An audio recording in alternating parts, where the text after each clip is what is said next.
Oke, untuk handle Anabul sendiri ya, yang penting adalah anjingnya bisa terkontrol dengan baik. Dan yang kedua paling penting adalah jangan ganggu orang lain. Sorry ya, Belly. Sini, Bey. Oke. Break the habit. Sama, ini bagus nih belajar. Oke, saya lagi minta dia di samping saya.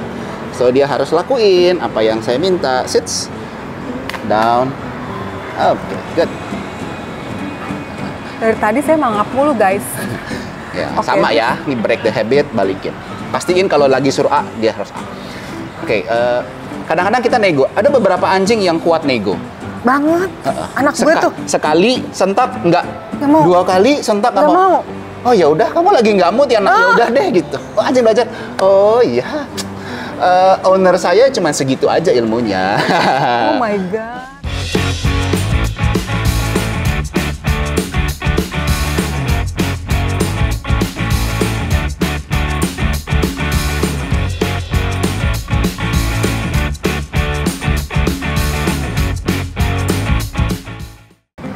Halo Powerens, Dogi-Dogi lu, ketemu lagi sama kita, sama teman ngobrol Mami Dalton. Kali ini spesial. Nah, penasaran kan? Mungkin kita sapa dulu ya. Selamat pagi, Kak Egy. Pagi. Apa kabar? Baik, sehat banget ini. Sehat. Akhirnya ketemu ya? Iya ya, setahun ya kita ya. Iya. Ngobrol. Akhirnya ketemu juga hari ini. Kenapa aku bilang spesial? Karena memang aku kenal sama Kak Egy ini waktu itu karena teman juga ya, dari Mbak Ica ya? Dari Mbak Ica, betul. Nah, kebetulan juga Kak Egy ini adalah ahlinya. Bisa dibilang ahli nggak ya? Ahlinya Powerens dalam menghandle Anabul. Nah, kita bisa sharing, nanti Kak Egy bisa kasih kita tips ya soal gimana sih caranya menghandle Anabul, karena buat aku sendiri yang udah 11 tahun ya melihara Anabul Dalton, Kak Egy udah pernah ketemu ya? Ya, sudah di rumah. Nah, ada banyak pertanyaan dari para Powerens, titipan juga Kak, maaf ya. Banyak pertanyaan titipan nih. Oke, boleh. Soal handle Anabul. Nah, Kak Egy boleh cerita nggak sebenarnya handle Anabul itu yang oke itu kayak gimana? Oke, untuk handle Anabul sendiri ya, yang penting adalah anjingnya bisa terkontrol dengan baik. Dan yang kedua paling penting adalah jangan ganggu orang lain. Karena ini yang sering kali jadi problem ya sekarang di lingkungan kita nih. Kita punya anjing, kita suka sama anjing kita, tapi anjing kita ganggu orang lain, ganggu kenyamanan orang lain. Sehingga orang lain jadi komplain tentang kelakuan anjing kita. So, kita perlu memastikan bahwa mereka bisa bersikap dengan baik di dalam rumah, juga di luar rumah, dengan lingkungan sekitar. Maksudnya apa lingkungan sekitar? Kalau ada orang lewat, kalau ada binatang lain lewat, kendaraan lewat, gerobak lewat, ya mereka harus bisa memanage dirinya, anjing kita, dan diri kita sendiri, supaya mereka bisa bersikap dengan baik, tidak ganggu mereka. Karena kalau anjing kita lucu, oh lucu banget, tapi begitu ada orang lewat digonggongin, kan orang jadi, ini kenapa sih nggak nyaman ya gitu, mengganggu ya, akhirnya image punya anjing ini jadi jelek. Iya, betul. Akhirnya punya anjing yang darinya bagus jadi jelek gara-gara kelakuan anjing kita. Gara-gara kita nggak bisa latih mereka supaya mereka bisa bersikap dengan baik di masyarakat. Iya. Nah, Powerens pasti dari tadi penasaran ya ngelihat ada satu makhluk yang ganteng nih. Nih, ini sorry ya, tadi kita kelupaan saking aku udah kepengen ngegali soal gimana sih caranya menghandle anjing. Kak Egy boleh mengenalkan ini siapa? Oke, ini German Shepherd, usianya 4 tahun. Namanya Bailey. Dia diambil dari shelter karena waktu itu COVID ya. Jadi ownernya harus pulang ke negaranya, dia ditaruh di shelter. Nah, Mbak Ica juga yang kenalin Bailey ini ke saya, kirim videonya dan lain-lain. Jadi waktu itu 2020 bulan Oktober, akhirnya ketemu Bailey. Dan akhirnya ambil deh Bailey ke rumah deh. Berarti dia sama dari kecil sama kayak Egy atau? Bailey waktu diambil usia 7 bulan. 7 bulan. Oke. Sekarang udah 4 tahun. Kak, German Shepherd ini beratnya berapa kilo? Bailey sekarang 33 kilo deh. Rata-rata deh ya. 33, 34, 33, 34. Di situ mainnya. Nah, aku ada pertanyaan nih Kak. Kalau ini pribadi, pertanyaan pribadi nih.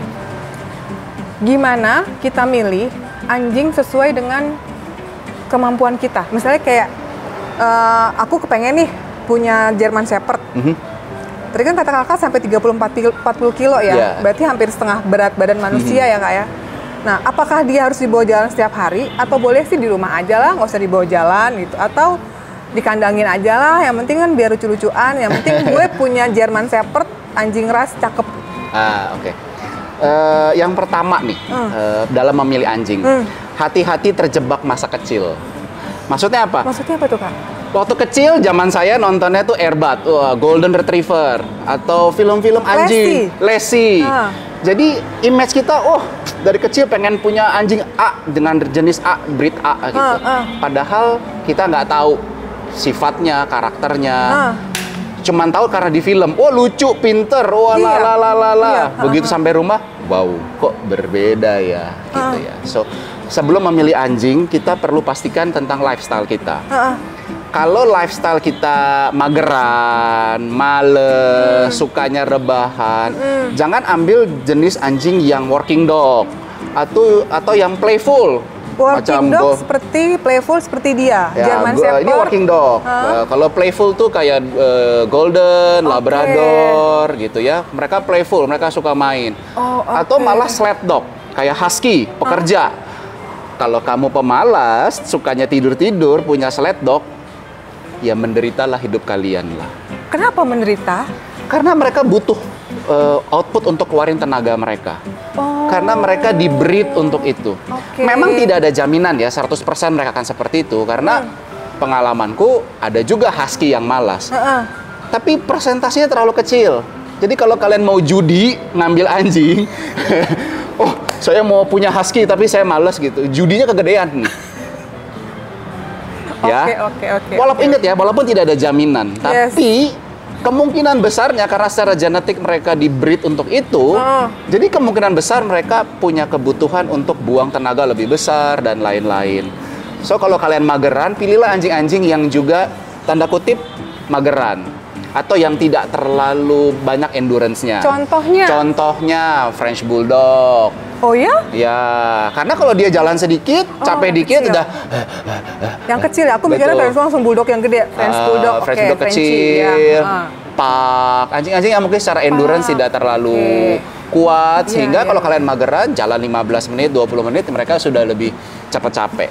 Tapi kalau German Shepherd jalan 15 menit, kata dia, apa ini? Ini bukannya baru warming up ya? Gitu. Jadi pastikan dengan lifestyle kalian. Yang kedua, katanya biarlah anjing yang memilih kalian, bukan kita yang memilih anjing. Jadi kalau kita misalnya ke shelter atau ke breeder, kadang-kadang alam menentukan kita akan ketemu dengan siapa, anjing siapa yang datang ke kita. Ini juga nggak jaminan ya bahwa itu akan sukses, tapi kita hanya memperbesar chance-nya. Segala sesuatu hanya memperbesar chance-nya untuk berhasil atau tidak berhasil. Jadi nggak boleh ya karena pengen gaya seperti orang-orang punya German Shepherd, punya Pitbull, American Pitbull, ya kan? Harus memperhatikan juga kamu mau workout apa enggak sama anjingnya gitu kayak. Betul. Saya harus tunggu. Saya punya Leon itu 2017. Leon itu jenis apa, Kak? Golden Retriever. 2017 saya usia 31 tahun. Berarti kurang lebih saya perlu tunggu 31 tahun sampai saya siap untuk punya Golden gitu. Saya siap nih untuk kerja, untuk jalan pagi, jalan sore, ajak dia main, space saya cukup. Baru saya berani ambil Golden. Jadi itu tuh yang perlu hati-hati. Jangan hanya karena masa kecil, ingin punya uang sekarang. Ada yang jual, ada yang lagi di open adopt, main langsung ambil. Nanti tiba-tiba 1 bulan, 2 bulan, 3 bulan, saya menyerah, nggak sanggup. Ternyata tidak seindah di TV ya. Ngomongin space kayak Ki, aduh saya maaf ya jadi bawel ya, Power Ranger biasa lah orang tua Anabul ya. Ngomongin space, kenapa kita harus bukan fokus ya, peduli dengan space. Emang kalau aku punya anjing Golden sama punya anjing German Shepherd, kalau tinggal di apartemen nggak boleh? Boleh aja, boleh. Jadi nggak selalu, anjing besar rumahnya harus istana. Besar, nggak perlu. Karena gini, space kalian terbatas. Misalnya apartemen 1 bedroom, 2 bedroom gitu ya, Yes, terbatas. Tapi kalau kalian punya lifestyle yang sehat, Jalan. pagi bangun, jalan, ajak dia jalan 1 jam, 1,5 jam, sore bangun, malam sebelum tidur ajak dia main, lalalala. Selagi exercise-nya cukup, space kecil nggak masalah buat mereka. Oke. Jangan space-nya sudah kecil, kaliannya males, punyanya working dog. Ya, begitu pulang kerja, apartemen kalian berantakan. Salah ya. si anjing, ya kan? Terus kita salahin anjingnya, oh kamu bandel nih, telepon trainer, aduh anjing saya bandel nih, begini-begini. Padahal pas ditanya, oh iya. Salah owner. Itu kurang lebih gini, Kak. Kalian mau beli Ferrari gitu ya, tapi kalian nggak punya uang untuk beli bensin yang bagus, belinya bensin eceran gitu kayak. Terus ngomel, kok Ferrari saya nggak bisa ngebut ya? Ya nggak bisa dong gitu. So pastikan dulu bahwa kalian sanggup, bukan hanya secara finansial ya, bahwa kalian bisa beli makan, bawa dia ke dokter, tapi lifestyle kalian cocok nggak dengan breed yang kalian mau pelihara? Karena kalau nggak match, iya, sengsara sepanjang umur kalian deh. Coba tuh ya, Powerens dengarkan dan resapi baik-baik. Iya. Pesannya kayak gitu. Lanjut ke pertanyaan kedua. Udah capek belum? Belum. Bailey capek? Belum. Oke. Powerens, Mami Dalton bawa tali. Ini ada titipan pertanyaan dari maminya Hazel. Masih inget nggak, Kak? Iya, oke. Yang di Pluit tuh. Ya. Pertanyaannya adalah, pertanyaan aku juga, kenapa kalau yang bawa jalan itu adalah powalkernya, maksudnya si yang bawa jalan itu adalah dari Six Paws atau dari mana gitu ya, anjingnya tidak narik-narik. Tapi kenapa kalau kita si owner yang bawa anjing jalan, Dalton sampai sekarang suka narik, Kak? Suka narik ya? Itu menjadi pertanyaan. Kita para Powerens mungkin ngalamin juga ya, entah anjing kecil, entah anjing gede, kayaknya suka kalau jalan suka dia di depan gitu kan. Nah, talinya sebenarnya yang mana nih, Kak? Ini kan tali badan nih, harness. Ini buat Apple kecil. Ini tali, apa namanya, leash ya? Slip leash. Slip leash. Di leher. Oke. Ini aku udah pakai loh sama Dalton. Tapi kalau misalnya ada ketemu anjing lain atau dia kepengen cium-cium apa, dia selalu nyosrot gitu. Ya kan? Ini juga sama, cuman emang dia tidak seperti si Mendota ini ya, dia nggak ada. Nah, gimana, Kak? Kakak mungkin boleh kasih kita pencerahan? Yang pasti gini, kesalahan yang paling umum yang banyak pemilik anjing punya adalah ada alat ajaib. Apa itu? Oh, kalau pakai slip leash anjingnya pasti pintar. Oh, kalau pakai alat ini anjingnya pasti pintar. Slip leash? Ya. Sebenarnya nggak ada alat ajaib. Alat tools hanyalah tools, itu hanya alat bantu. Yang penting adalah bagaimana kita bisa melit anjingnya, memimpin anjingnya. Nah, pertanyaan paling standar adalah, kenapa anjing saya narik-narik? Jawabannya cuma satu, karena dia excited. Excited. Excited terhadap apa? Itu banyak. Oh, dia lihat orang, dia excited, dia narik. Dia lihat anjing lain, dia excited, dia narik. Oh, dia lihat gerobak, dia excited, dia narik. Gitu ya. So, excitement ini yang perlu kita manage, gitu ya. Kadang-kadang ada alasan lain karena mungkin anxious atau takut. Karena takut tertentu dia narik untuk kabur, mau pulang, dan lain-lain. Gitu ya. Nah, pertanyaan yang paling sering saya dapat dari klien-klien Six Paws adalah, kenapa sih kalau di bawah kalian anjingnya pinter, tapi waktu saya yang bawa bubar gitu ya. Karena anjing itu bisa lihat apakah yang pegang tali ini bisa ngelit saya dengan baik dan benar. Masa? Contohnya, iya, anjing tahu, anjing bisa lihat, oh kan ini kita owner. Anjing tidak lihat kalian sebagai owner. Jadi gini, anjing belajar dari apakah tindakan tertentu ada konsekuensinya atau tidak. Kalau saya narik, lihat kucing, lihat anjing, lihat orang, saya narik. Terus Powerensnya hanya tahan, wah kayak karapan sapi, wah gitu buat dia. Oh, seolah-olah kita mengiyakan behavior dia untuk narik, karena nggak ada konsekuensi. Berarti boleh-boleh aja dong, gitu.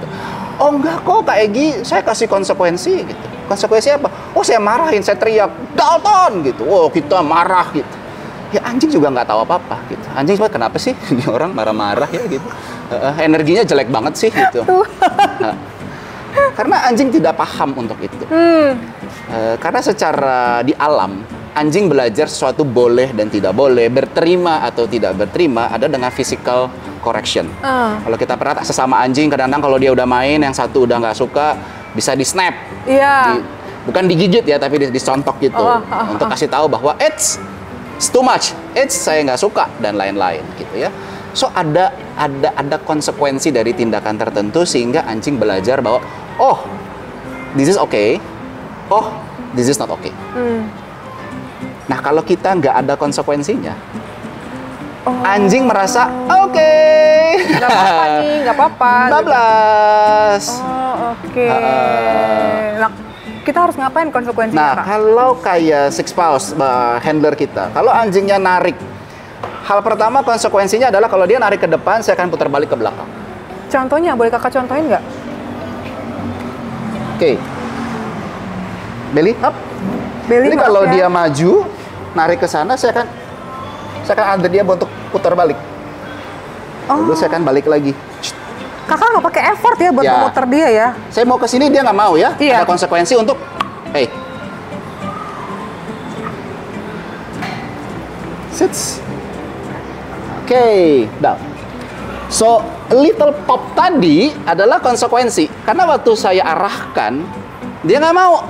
Saya sibuk nih cium-cium. Seperti pada umumnya mau cium rumput, mau ke mana dan Iya, lain-lain. iya. Little pop, koreksi sedikit, dia tahu, oh, oke, Nggak boleh. tidak berterima, lalu dia ikut. Oh gitu. Orang yang senang adalah Belly, but nggak ngapa-ngapain gitu. Tarik-tarikan, tarik tambang gitu ya. Jadi sedikit sentakan, kita nggak mau menyiksa anjing gitu ya. So koreksi, orang identik dengan koreksi itu menyiksa anjing dan lain-lain. Kita mau hanya memberikan konsekuensi bahwa dia tahu, saya tidak suka hal ini, balik ke saya dan lain-lain. So tadi kalau kakak lihat ya hanya little pop aja, balik. Saya suruh A, kamu tidak mau, resist, koreksi sedikit, dia tahu salah, dia balik ke saya. So dia tahu bahwa semua komen saya, apa yang saya minta dia lakukan, dan kalau dia tidak lakukan, ada konsekuensinya. Sehingga anjing, oke, this is my boss, yes sir, saya akan ikut. Gitu ternyata ya. Iya. Ini terbalik ya. Kita bosnya Dalton ya. Kita anabulnya. Bagaimana tuh? Betul. Kita, jadi kadang-kadang gini Kak, saya selalu bilang, ini kalian bawa jalan anjing atau anjing yang bawa jalan kalian? Karena kalau anjing bawa jalan kalian, anjing juga mengkoreksi kalian loh. Suka sadar nggak? Contohnya, waktu anjingnya mau ke rumput nih, belok kiri. Yes. Kalian tidak mau. Nggak mau. Anjingnya akan sentak-sentak. Ikut, Iya. ikut. Gitu. Iya, Akhirnya iya, kalian, iya. ya udah ikut deh gitu. Iya. Jadi anjingnya mengkoreksi kalian untuk ikut mau dia. Iya, ya ampun. Ini kayak telanjangin ya, saudara-saudara. Oh my God, tiap hari Betul. kerjaan aku begitu. Jadi itu, kita lihat ya cara anjing berkomunikasi gitu ya. Kalau dia minta sesuatu, nggak dapet, anjing suka koreksi. Nah, jangan sampai kebalik nih. Kita yang harus koreksi anjing. Saya minta sesuatu, you do it. Kamu nggak mau lakuin, koreksi, kamu harus lakuin ke saya. Dan kita harus persisten ya bahwa anjingnya harus ikut sama saya. Kadang-kadang kita nego. Ada beberapa anjing yang kuat nego. Banget. Anak gue tuh. Sekali sentak nggak Nggak mau. 2 kali sentak nggak Nggak mau. Oh ya udah, kamu lagi nggak mood ya, nak ya udah deh gitu. Oh, anjing belajar. Oh iya, owner saya cuma segitu aja ilmunya. Oh my God. Jadi kalau kita suruh A, harus pastikan bahwa anjingnya kerjain A. Sebelum dia kerjain A, ya kita harus pastikan dia balik untuk kerjain A. Oh, kita nggak boleh ngalah ya? Iya, karena kalau nggak dia tahu, hahaha, segitu aja kok ilmunya kok gitu. Sekali 2 kali juga ntar dia nyerah kok gitu. Jadi santai aja. Nah kalau nanti ya kita bikin vlog tertentu sendiri tentang six paws, bagaimana bawa anjing jalan gitu ya. Kalau kakak kan bisa lihat bagaimana handler kita menghandle anjing klien kalau dia break the habit, itu adalah sesuatu yang tidak baik, salah. Handler kita akan koreksi anjingnya untuk pastikan nggak balik. Fokus lagi sama saya untuk jalan yang baik. Sehingga anjingnya belajar nih. Selagi 1 kali, 2 kali, 3 kali. Oh, kalau dia yang bawa, saya nggak bisa nih. Oke. Tapi begitu, mamah yang bawa, gas. Pokoknya semua pasti mami ngalah ya kan? Iya. Jadi ya anjing belajar dari pattern yang kita buat ya. Kita mau bikin patternnya dia ikut sama saya, atau patternnya kalian yang ikut sama anjing. Berarti kalau anjing yang nggak bisa diatur, itu adalah salah ownernya. Iya. Karena kan gini, jalan ikut dengan kita, jalan di samping itu bukan sesuatu yang natural di anjing. Karena dia habitnya liar ya kak? Betul. So we have to create that habit. Ya. Kalau anjingnya tidak bisa punya habit itu, yang salah sebenarnya bukan anjingnya, karena secara alami dia tidak seperti itu. Kamu Cukup. yang salah. Saya tidak bisa disalahin mulu. Ya begitulah. Nangis, saudara-saudara. Jadi kalian yang harus belajar untuk ajarin dia. Jangan pernah salahin anjing untuk sesuatu yang karena kalian gagal nggak bisa ajarin anjingnya. Oke. Jadi walaupun sudah 10 tahun punya anjing guys, tetap aja masih cetek ilmunya. Oke. Iya, bukan cetek lah ya. Mesti belajar lagi. Semua juga mesti belajar. Emang lembek sih aku kalau sama Dalton, apalagi sih kak? Ya karena sosial media buat kita bahwa anjing itu seperti angels, tidak boleh disakiti, harus diiyakan segala hal, sehingga kita jadi lemah. I get it lah, saya juga dulu begitu, nggak langsung pinter kok. Kayak gini ada lagi nih. Bagaimana cara kita pertama kali bertemu dengan anjing orang lain? Saya kayak gini nih, si Belly ya. Kan aku kan orang baru nih, tapi mereka kan tidak gonggong. Nah, bolehkah misalnya kalau kita ketemu anjing nih kayak aku nih, langsung aku, ih lucu banget sih gitu. Atau misalnya gimana kak? Oke. Lagi-lagi itu karena sosial media gitu. Anjing lucu, pengen langsung pegang, langsung peluk karena sosial media menggambarkan bahwa semua anjing suka dipet, suka dipeluk. Padahal nggak semua anjing suka dipegang, suka dipeluk. Oke. So bagaimana kita ketemu anjing orang lain, anjing asing untuk bisa let's say hi gitu ya. Kita bisa diam aja dari jauh, lihat. Lalu bisa tanya sama orangnya, boleh nggak saya pegang anjingnya, apakah anjingnya friendly or not? Oke. Dan kalau handlernya oke, dia experience dengan handling anjing, kalau dia bilang iya, yang akan dimajuin adalah anjingnya ke kita, bukan kita yang maju ke anjing. Oh. Karena kalau kamu kan sudah pasti kamu suka anjing. Iya. Tapi anjingnya belum tentu suka kamu. Itu dia, benar So banget. biarin anjingnya datang. Kalau anjingnya tidak mau datang, ya sudah, berarti anjingnya tidak mau. Jangan dipegang. Jangan paksa. Apalagi ada orang kadang-kadang suka kasih tangan gitu ya. Iya. Kamu kalau digini orang paling marah kan? udah nggak kenal, gini-gini lagi mukanya. Gitu. Tuhan, salah semua. Udah excited. Halo. Gitu ya. So we create excitement. So biarin anjingnya yang datang. Kalau anjingnya mau datang, silahkan anjingnya datang. Biasa anjing kalau mau datang dia akan datang, dia cium. Kalau dia senang, kadang-kadang dia duduk. Atau kadang-kadang dia kasih pantatnya. Dia kasih pantat berarti dia percaya. Oh, oke. Karena kalau anjing tidak percaya dia akan liatin terus ya. Tapi kalau dia bisa balik badannya sedikit untuk kasih pinggangnya or pantatnya. Sorry ya, Belly. Sini, Be. Oke.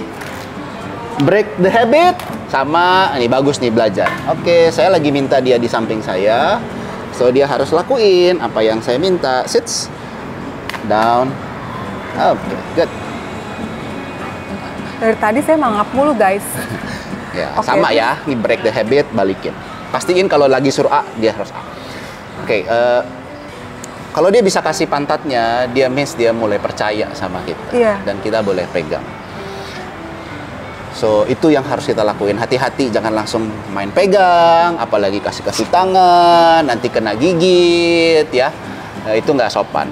Karena buat anjing, kita nih orang asing. Dan buat dia, kalau kita main langsung datang ke personal space-nya, beberapa anjing bisa defensif ya, kayak mulai gigit. Karena dia rasa nggak nyaman. So, itu yang harus hati-hati. Tapi ya memang di luaran banyak nih anjing-anjing yang terlalu jabla ya.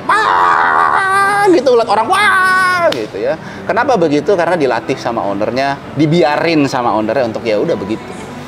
Sama orang asing boleh main asal pegang, boleh main asal pegang, boleh main asal pegang. Tapi kadang-kadang karena terlalu sering begitu, ketemu anjing yang agak tidak nyaman, kita terbiasa main pegang, digigit.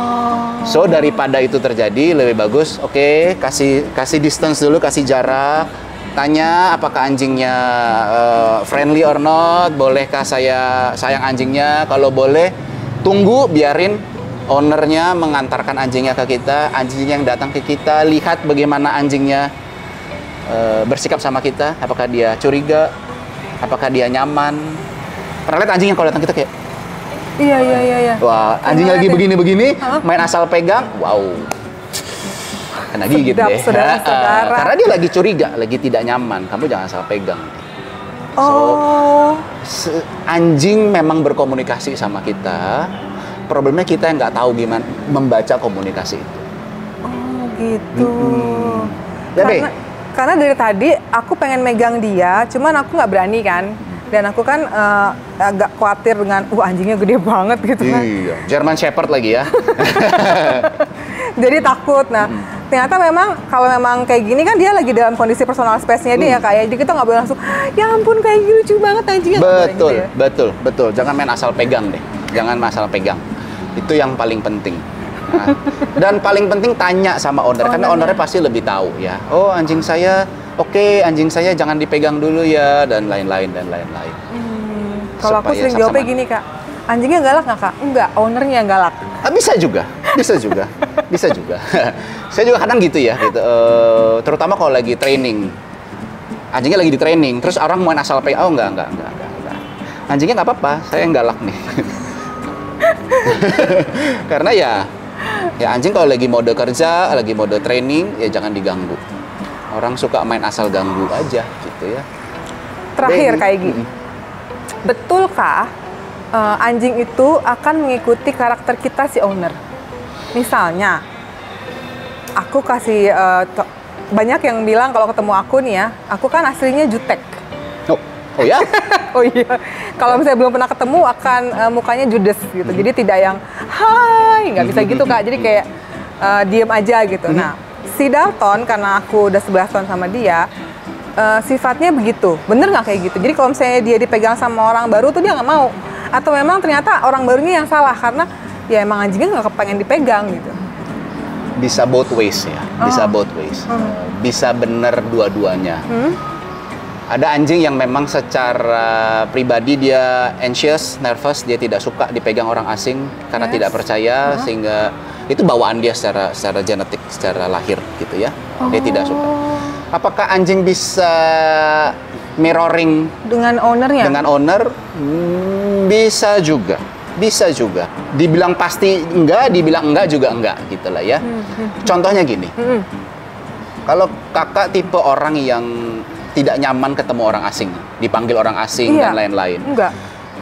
Kakak ketika dipegang gitu sama orang asing, tiba-tiba main disentuh atau orang main so dekat, energi kakak udah nggak enak nih. Anjing tahu. Anjing bisa rasa energi kita. Ini orang owner saya tiba-tiba rasa tidak nyaman ya, tiba-tiba jadi tense, jadi tegang. Anjingnya bisa bereaksi tertentu.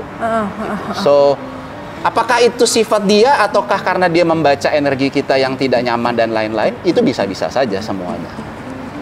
So nggak ada kepastian bahwa oh ini karena mirroring sifat kita atau tidak ada kepastian karena oh ini genetik. So harus dilihat pribadi masing-masing anjingnya. Gitu.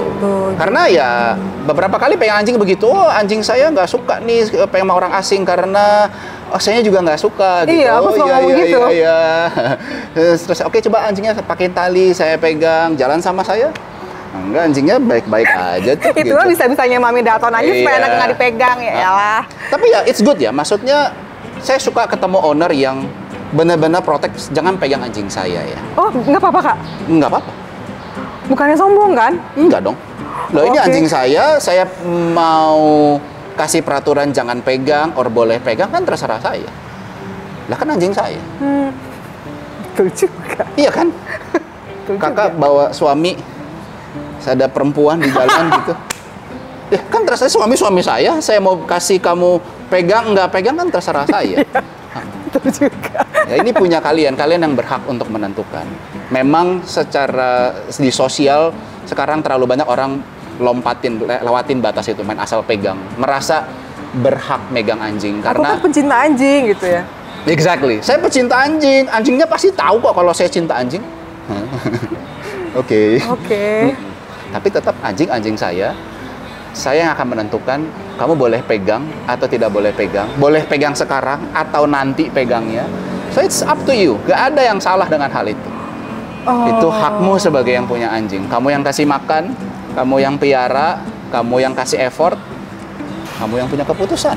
Oke, aduh terima kasih ya, saya sudah dibela loh. Aduh, Oh, akhirnya. kali ini nggak disalahin kan ya? Wow, banyak banget cerita yang bisa kita gali. Kayaknya kita kalau ngobrol sama kayak gini bisa berapa episode panjang ya Pak Oren Siana. Tapi Pak Oren sudah dapat kan sedikit tips dari kayak gini, sedikit banyak soal bagaimana membawa jalan anjing, memilih anjing tadi ya Kak ya. Terus gimana caranya kita ketemu anjing baru. Kayak gini ada pesan atau yang disampaikan untuk para Pak Oren di sana, apalagi yang baru pengen punya anjing atau bingung mau jenis anjing apa? Oke, pesan saya yang paling penting, saya selalu ngomong ini ke semua orang ya. Yes. Sebelum kalian punya anjing, pastikan bahwa kalian bisa komit sama anjing kalian. Karena anjing itu, kalau anjing kecil, poodle, pom, chihuahua, umurnya bisa 15 tahunan. Anjing medium dog, corgi, border collie bisa 12 tahun, something. Anjing besar, golden, German Shepherd 8 sampai 10 tahun.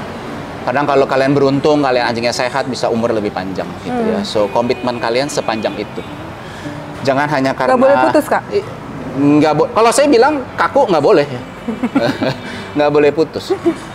Jadi, jangan hanya karena kalian pengen, jangan hanya kalian merasa, oh hari ini saya lagi dapat promosi jabatan bagus, saya punya uang lagi banyak, saya mau ambil anjing A, B, C, D, E, F, G gitu ya. Karena melihara anjing itu nggak cuma sebulan, nggak cuma setahun.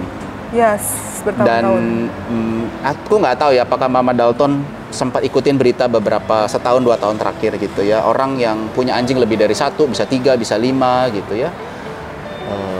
Terus tiba-tiba kena PHK dan lain-lain. Ya, akhirnya open adopt semua. Open adopt. Gitu ya. Karena kita tahu ya bahwa pekerjaan itu nggak ada yang selamanya. Betul. Penghasilan kita nggak ada selamanya. Betul sekali. Tapi yang pasti hidup anjing ya itu Sampai tadi 10 tahun, 12 tahun gitu ya. Oh sekarang saya menghasilkan sekian juta sebulan. Saya bisa menghidupi 5 ekor anjing. Apa kamu yakin selama 10 tahun ke depan kamu punya penghasilan segitu banyak? Betul. Untuk bisa menghidupi 5 anjing. Iya. Bukankah lebih bagus punya 1 anjing tapi kalian simpen, kalau sesuatu ada terjadi apa-apa, saya masih punya tabungan loh untuk memastikan anjing saya hidup sampai akhir hayatnya dan saya punya biaya yang cukup. Iya. Itu nomor 1. Nomor 2, saya udah pastikan finansial saya cukup. Saya sudah pastikan lifestyle saya cukup.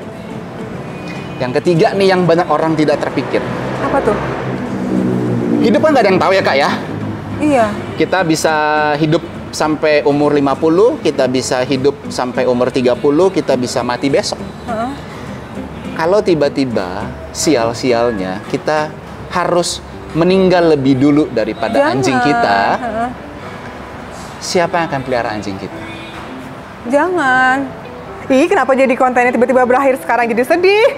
Tapi itu patut dipikirkan. Kenapa? Coba baca berita. Oh, anjing open adopt. Kenapa? Karena ownernya meninggal. Loh, emang nggak punya keluarga lain? Iya. Kenapa harus dibuang ke orang lain nih? Apakah keluarganya, anaknya, suaminya, tantenya, omnya, lalalala, nggak ada yang bisa pastikan bahwa bisa piara ini anjing? So, pastikan bahwa ada orang lain di luar kalian yang juga tanda kutip siap dan sayang sama anjing kalian. Jadi kalau alam berkehendak lain bahwa umur kita lebih cepat daripada hewan piaraan kita, hewan kita tidak perlu terlunta-lunta di jalan atau dilempar ke orang lain atau berakhir di shelter. Nggak pernah terpikir kan? Enggak. Iya. Aku selalu berpikirnya kamu pergi dulu aja, jangan mami. Iya, sebisa mungkin memang begitu. Tapi kan kita nggak ada yang tahu. Aku pun baru terpikir mungkin 2-3 tahun terakhir lah. Sambil karena ngeliat, oh begitu orang ownernya meninggal, anjingnya nggak ada yang mau piara loh. Omnya, suaminya, istrinya, anaknya, tantenya, lalalala, nggak ada yang mau piara loh. Sampai harus dibuang. Oh, saya baru ketemu 1 bulan lalu, Kak. Jadi mertuanya yang punya anjing, mertua laki yang punya anjing. Mertua laki meninggal, mertua perempuan yang nggak mau rawat, mantunya nggak mau rawat, anaknya nggak mau rawat. Akhirnya itu anjing 1,5 tahun ada di dalam kandang, nggak terawat baik. Tuhan. Dan akhirnya sekarang dikasih ke orang lain gitu lah ya. Ya itu yang perlu dipikirkan. Kasihan anjingnya. Udah kehilangan ownernya, terus dibuang lagi. Iya. Jadi ya pastikan nih, kalau kalian suami istri, apakah dua-duanya mau komit nih sama anjingnya. Jadi kalau salah satu misalnya ada apa-apa, kamu tetap mau piara anjingnya sampai habis. Sampai dia selesai umurnya. Atau kalau kalian sudah tua, jangan pelihara anjing hanya untuk nemenin kalian. Iya, kan gue kan gitu, Kak. Iya, nanti kalau kalian ada apa-apa, anaknya mau urus nggak? Kalau anaknya mau urus nggak apa-apa ya. Oh gitu, bukannya justru boleh ya orang tua melihara anjing? Boleh, tapi pastikan dulu kalau ada apa-apa dengan kamu, anggota keluarga lain mau piara atau enggak.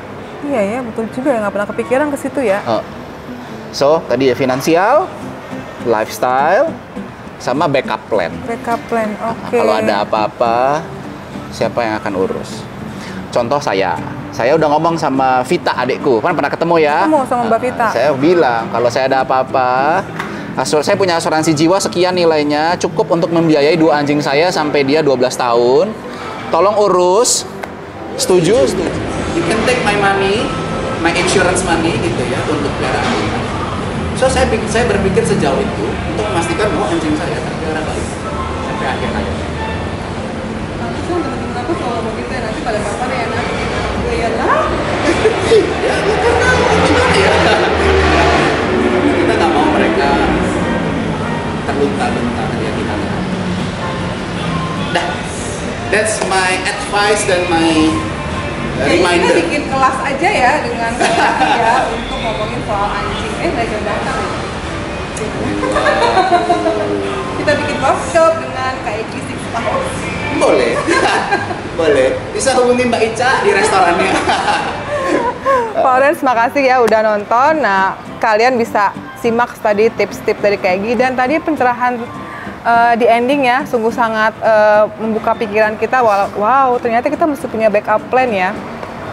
Terima kasih ya KG. Sama-sama, terima kasih. Terus jangan lupa ya subscribe dan like.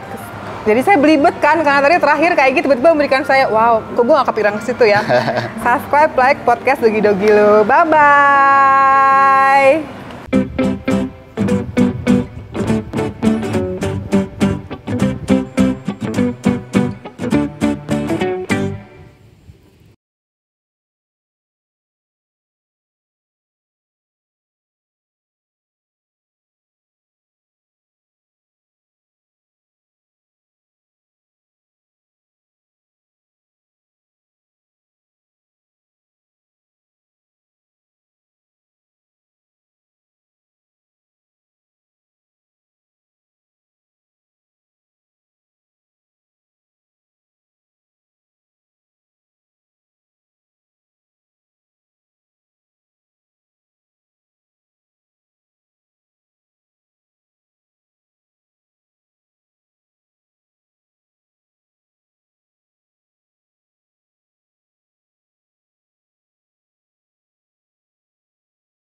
Florence, makasih ya udah nonton. Nah, kalian bisa simak tadi tips-tips dari KG dan tadi pencerahan di ending ya, sungguh sangat membuka pikiran kita. Wow, ternyata kita mesti punya backup plan ya. Terima kasih ya KG. Sama-sama, terima kasih. Florence, jangan lupa ya subscribe dan like Jadi saya belibet kan, karena tadi terakhir kayak gitu tiba-tiba memberikan saya, wow, kok gue gak kepikiran ke situ ya. Subscribe, like podcast Dogi Dogi lu. Bye-bye.